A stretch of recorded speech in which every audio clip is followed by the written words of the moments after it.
রূপা ছোট্ট একটি মেয়ে বাস করত এক অজপাড়া গায়ে। জন্মের পর থেকেই অভাব ছিল তার নিত্যদিনের সঙ্গী। নুন আনতে পান্তা ফুরানোর সংসারে তার বাবা মা সবসময় চিন্তিত থাকত।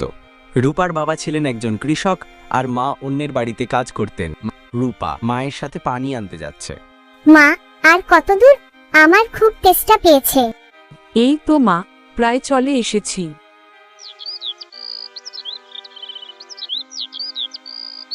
রূপার বাড়ি। সন্ধ্যা নেমে এসেছে। রূপার বাবা কাজ থেকে ফিরেছেন। তিনি খুবই ক্লান্ত। দীর্ঘশ্বাস ফেলে। রূপার মা, তুমি কি শুনছো? এবছরও ভালো ফসল হয়নি। জমিদার খাজনার জন্য ক্রমাগত চাপ দিচ্ছে। কি হবে গো, আমরা তো আর পারছি না। রূপা বাবার হাত ধরে। বাবা, আমি পড়াশোনা করে বড় হই, তোমাদের সব কষ্ট দূর করব। জমিদারের বাড়ি। রূপার বাবা মা জমিদারের কাছে খাজনা দিতে অক্ষমতা প্রকাশ করেন। জমিদার ক্রুদ্ধ স্বরে বলেন, আমি আর কোনো সুযোগ দিতে পারবো না। হয় খাজনা দাও, না হয় জমি ছাড়তে হবে। রাস্তা দিয়ে রূপা শহরে যাচ্ছে কাজের খোঁজে। একা পথে হাঁটছে, চোখে মুখে অসহায়তার ছাপ। শহর -দিন। রূপা শহরে পৌঁছেছে। চারদিকে তাকিয়ে দেখছে সবকিছু তার কাছে নতুন।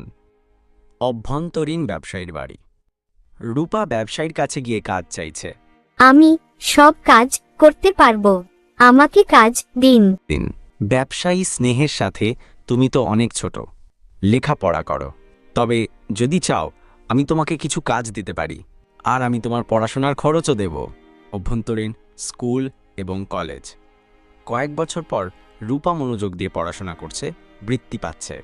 রূপা ডাক্তার হয়ে গ্রামে ফিরে এসেছে, গরিবদের চিকিৎসা করছে। গ্রামের মানুষজন তাকে ঘিরে ধরেছে। গ্রামবাসীরা আনন্দের সাথে, আমাদের রূপা ডাক্তার হয়েছে। রূপা হাসি মুখে, আমি সবসময় তোমাদের পাশে আছি। অভ্যন্তরীণ রূপার বাড়ি। সন্ধ্যা। রূপা তার বাবা মায়ের সাথে নতুন বাড়িতে সুখে শান্তিতে বসবাস করছে। বাবা চোখ মুছে, আজ আমার স্বপ্ন সত্যি হলো।